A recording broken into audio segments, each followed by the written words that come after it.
I'm Damian Kavanaugh. I'm the Vice President of Accreditation and Membership at SAIS. And it is my pleasure to introduce the speakers today who will demonstrate the two-way street of preparing students and shaping schools. And it's sort of like a chicken and egg proposition. And this afternoon we'll hear about the remarkable and personal story of one person whose journey was shaped by a school and whose school was shaped by this person. I'm honored to introduce your colleague to you to tell you a little bit about his journey. Please welcome the head of the children's school, Nishant Mehta.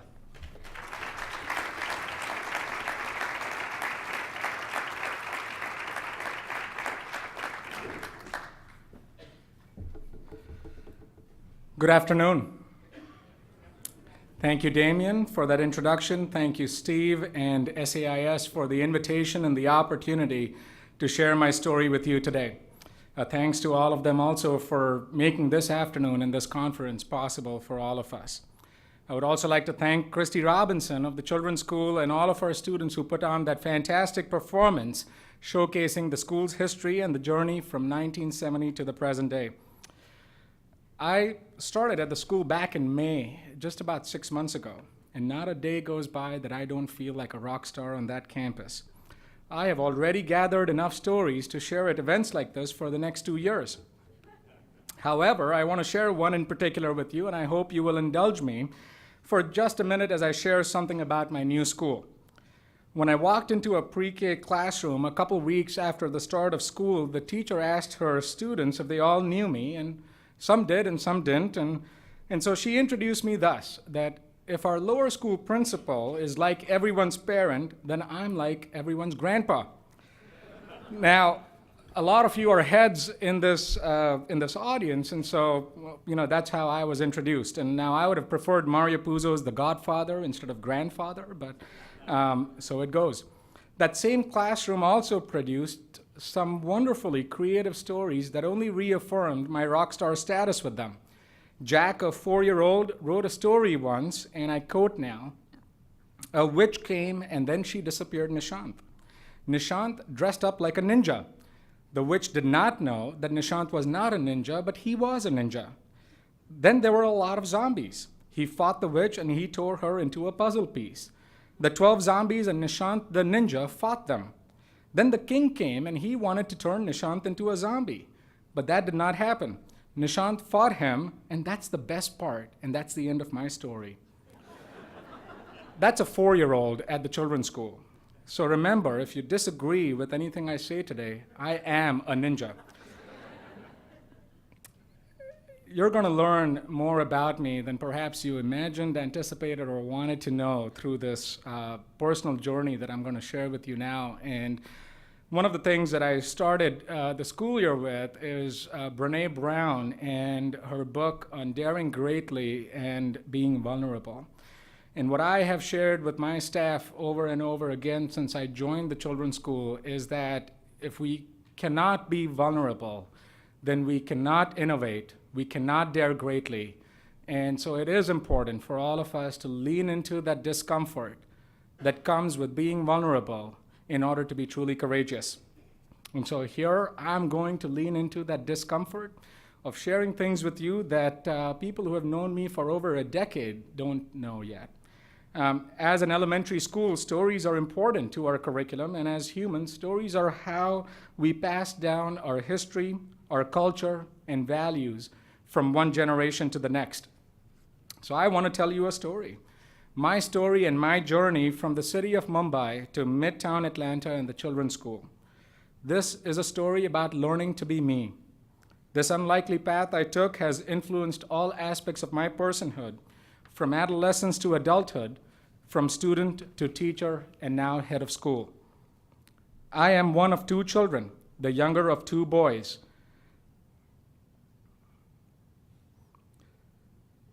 I had to dig for these pictures. I look at them and I think about my journey, and I think about the time growing up in the city of Mumbai. And I don't know how many of you have been to India, but most families in Mumbai live in apartments, kind of like condominiums, and it was no different for mine.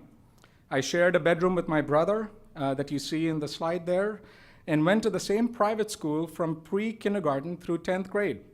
We played cricket, soccer, tennis, and other games every afternoon in the building compound with the residents, and generally lived a typical life as most other middle-class families in Mumbai at the time.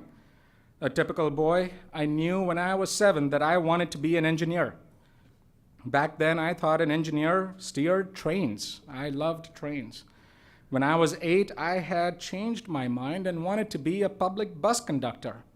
I wanted to stand on the steps leading into the main compartment and bang the sides, indicating to the driver that everyone was on board and it was time to move. My curiosity knew no bounds, and once I tasted glue, and another time I tasted pen ink. I can tell you that neither tasted good. I loved to read and went through all of the famous 5 in the Hardy Boys series. My parents encouraged my brother and me to take the usual assortment of classes and try out different sports and take music lessons. While my brother was a gifted athlete, I was the jack of all and master of none. I would lose interest very quickly, and just after 3 to 4 weeks, I was ready to quit and move on to the next thing. My parents would joke and say that my attention span was so brief that I would be the kind to want to marry a new wife every 9 days. My wife is in the audience, and we have been married longer than 9 days. So I at least proved my parents wrong in one regard. But I was bored easily. I think that was their point, and that few things captured my attention long enough. Now, in India, high school ends in 10th grade, and depending on your results on a state or national exam, you must choose a career track such as the arts and humanities, business, or science. After 12th grade, you further narrow your choices and begin your undergraduate degree. My father had become a member of the Rotary Club, so my brother and I could go study abroad during our junior year. Rotary has an international youth exchange program, and my father was adamant, having spent 2 years in the United States himself in the 1970s for his MBA, that my brother and I experience living in a different culture, learn a different language, and understand customs and traditions different from ours. He believes, to this day, that everyone should have the opportunity to go forth into the world and find his or her own way.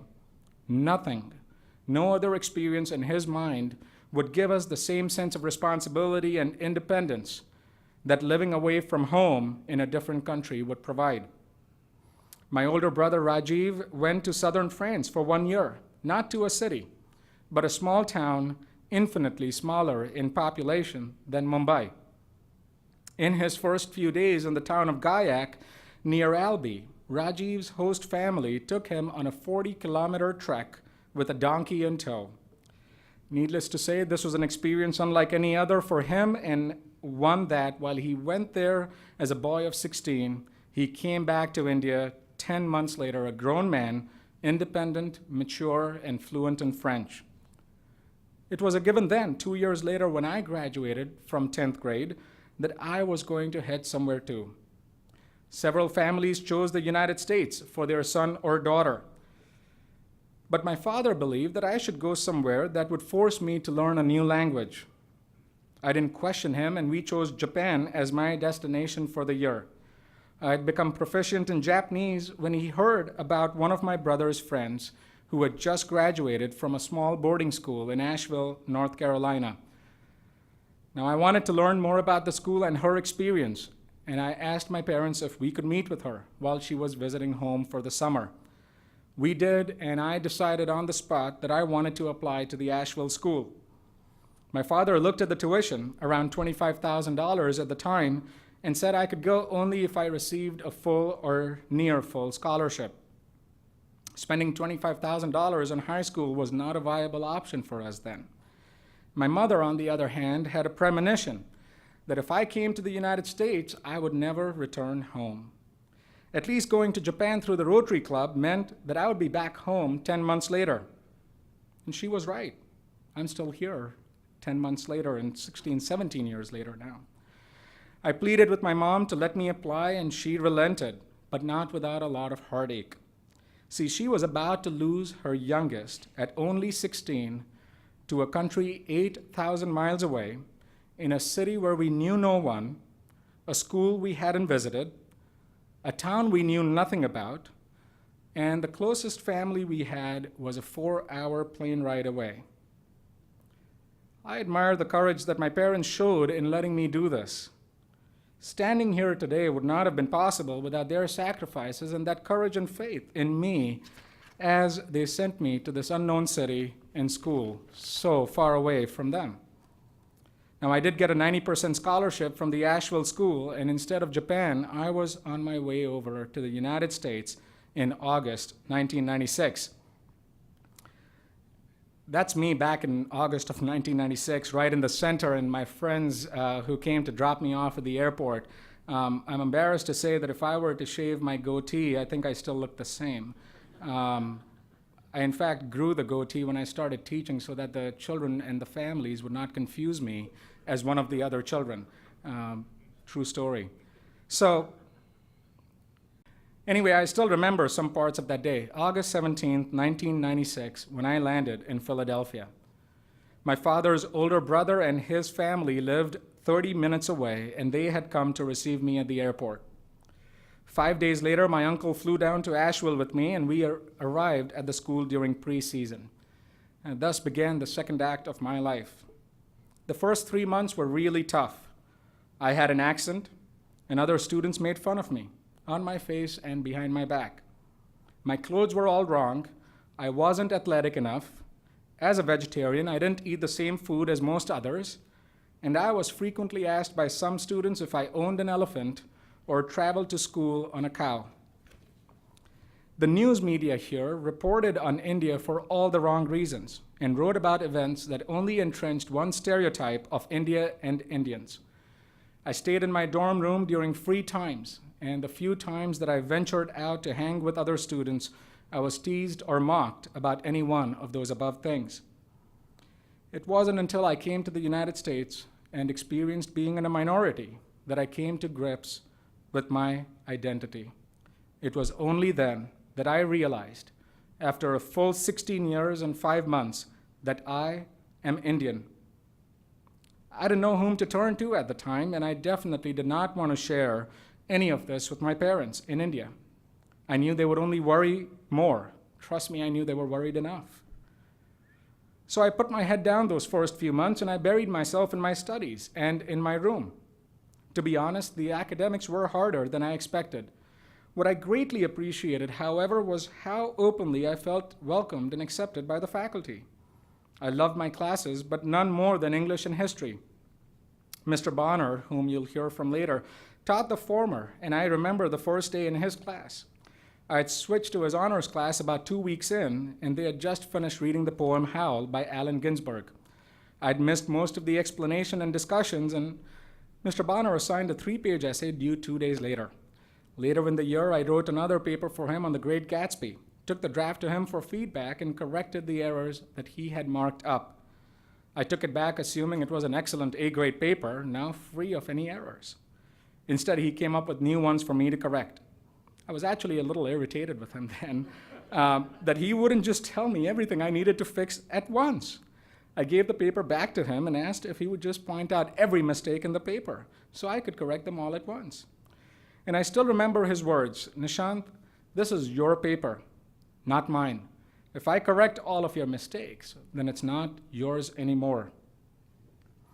Mr. McBride taught American history. He expected everyone to take copious notes and keep up with the pace, ask questions, and take his quizzes and tests every few days.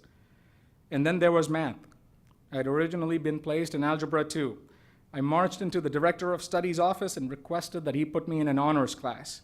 His name was Mr. Ornduff, and he looked at me with a sly smile creeping across his face. And instead of Algebra 2 honors, he bumped me up to pre-calculus honors with Mrs. Gillum. Now, I had heard that her nickname among the students was Killam Gillum. Her tests were that difficult, even impossible. On my first quiz in Mrs. Gillum's class, I got a 40 out of 100. In India, that's failing. Probably in the United States and in Asheville school for sure. See, in India, even when I scored a 95, my parents would ask first about the 5 points I lost rather than the 95 I had scored. Never having received such a low score, I went to Mrs. Gillum dejected and told her I'm dropping her class. Clearly, I felt I was not capable. I was ready to give in and give up. Mrs. Gillum hushed me, told me I just needed to work harder, to sit down and do the homework for the next day in front of her. In the meantime, I had slowly started to come out of my shell and made a few friends. I had also found my fit in the theater department. Thank goodness for Wendy Cusrow, the director, and the fall and winter plays that she offered. The day that changed it around for me was the opening night of the fall play, Let's Murder Marcia. Now, I played this dorky neighbor of a woman whose husband wanted to kill her, and about 30 minutes in, I had my first line. It went like this. I knock on the door, stick my head in, look at the audience, and say, I think I heard a woman scream. Now, that doesn't sound funny to me, but somehow the audience did. And they didn't stop laughing for a full 3 minutes. Someone timed it. After that night, I went from being invisible in a crowd of over 200 students to suddenly being visible and even complimented by other students for my comedic performance. If I hadn't been so shy back then, I probably would have gone on a couple of dates too. But why are these experiences still so vivid for me? Why do they still matter so much to me? Well, for one, the teachers and administrators at Asheville School set the example. They took time outside of their classes to know each and every one of us. By welcoming me into their classes and on their dorm floors, they allowed me to grow more comfortable each day in my old skin, but new environment and new community. Those same teachers and administrators also worked day and night, not for any selfish reasons, but for reasons entirely selfless. They did it because they loved their job and they loved us. They modeled a passion for work, a passion for words, for history, for teaching children and adolescents, for molding and shaping our characters and empowering us to find our own passions. I am forever indebted to educators such as Billy Peebles, head of the Asheville School then and now head of Lovett here in Atlanta. His wife Penny, who knew the names of each of the 200 plus students and hosted us countless times in their home. Ross Peters, my 12th grade English teacher and now the upper school head at Westminster, here again in Atlanta. Jay Bonner, who served as a mentor more than a teacher, who pushed me beyond what I considered my limits to find new paths and enjoy the journey. Mrs. Gillum, who taught me the value of perseverance and not giving in to failure, but trying and trying again. Mr. McBride, who taught me about leadership and planted in me a love of Lincoln and his leadership. They all found possibility within me when I didn't see it myself, and nurtured it and coaxed it out of me in a way that both surprised and delighted me. This life would not be possible without the Asheville School. That's how much that experience means to me. Even today, it remains the source of my inspiration. I think about how I came as that naive 16-year-old, fully expecting to fulfill the stereotype associated with my ethnicity, get my master's in engineering, then an MBA, and next work as a consultant at a firm like McKinsey's. Instead, I became a middle school history teacher who now stands before you as head of the children's school. Those 2 years not only helped me find my passion, but that passion has given me focus, purpose, and meaning. That's me at an alumni panel afterwards, talking to Asheville School students at the time about my journey and why I became a teacher. That same boy that you have seen in some of those slides, who would want to marry a new wife every 9 days, discovered a calling that now he can't imagine doing anything else. And the difficulties I experienced those first few months at Asheville School continue to stay with me.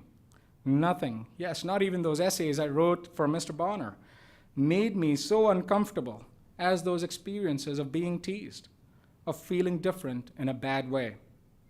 Yes, that shouldn't have happened, and the adults did take action, but I also couldn't run to someone each time I was teased or mocked on account of my accent or clothes or what have you. I was 16 and I was not going to risk that. If I had, they might have cleared the path for me, but would I have learned how to clear the path myself? So I learned to adapt, made friends who were accepting and kind, and eventually embraced being a minority and the discomfort that comes with it in this country at times. In fact, embracing that discomfort has ironically made me more comfortable with who I am and taught me both grit and persistence. See, physical and cultural boundaries were still clear between nations and people 17 years ago when I came to the Asheville School. That is no longer the case. Such transitions are now possible at frequencies and on a scale unimaginable until perhaps just a decade ago. Communication systems and collaborative enterprises have benefited from advances in technology. However, these tools are just that, as Ian Simmons pointed out this morning. We cannot confuse technology with globalism. The questions instead that I believe we must ask and act on are simple. Are our children ready to engage competently with the world around them?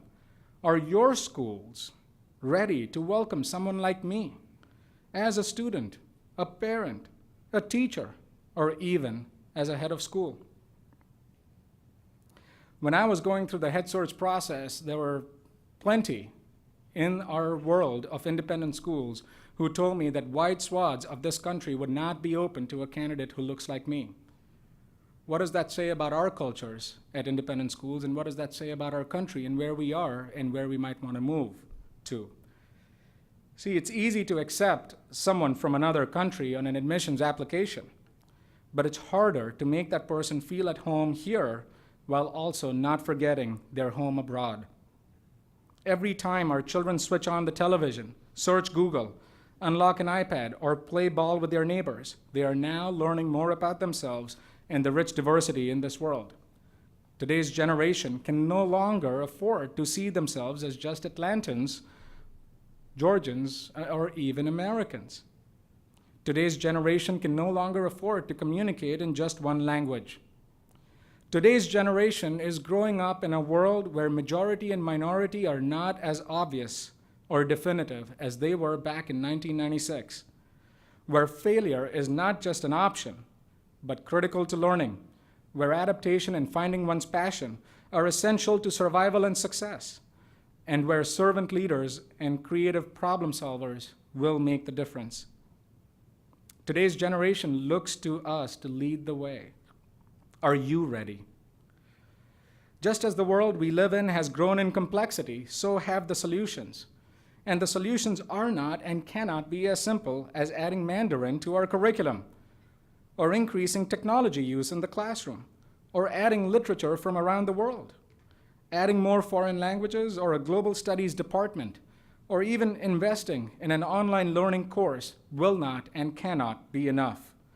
All of those are and may be good strategies for different schools, but external transformation is just a tiny piece of the puzzle. The transformation that I want to lead is internal. I may know how to write an iPhone or an Android app, but still behave ignorantly. I may know all the capitals and countries and still understand nothing of this world. See, globalization is simultaneously about the other and about me. It's about confronting the power and privilege I have and that you do too. Gandhi famously said that we must be the change we want to see in the world. How are you and your schools being that change? How are you living that change? I have lived in several cities and 4 countries. I did not know where home is. Home is where I am at any given moment. I speak several languages fluently. My uncommon story has and is becoming more common. Today's generation is already leading the way. Are we ready to follow? So what am I and what do I believe? I am a citizen of the world. I am a student first. I believe in myself, but my belief in us is stronger. I believe I matter, but that won't matter if I don't believe that you matter too. I believe that while my time may be finite, my dreams are infinite. I believe that all things are possible only when we believe in the possibilities within us. I believe that every child should know and believe in the good within them.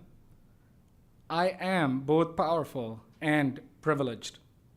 I am trying to live the change. I am still learning to be me. I am a ninja, and I am ready. Thank you for listening.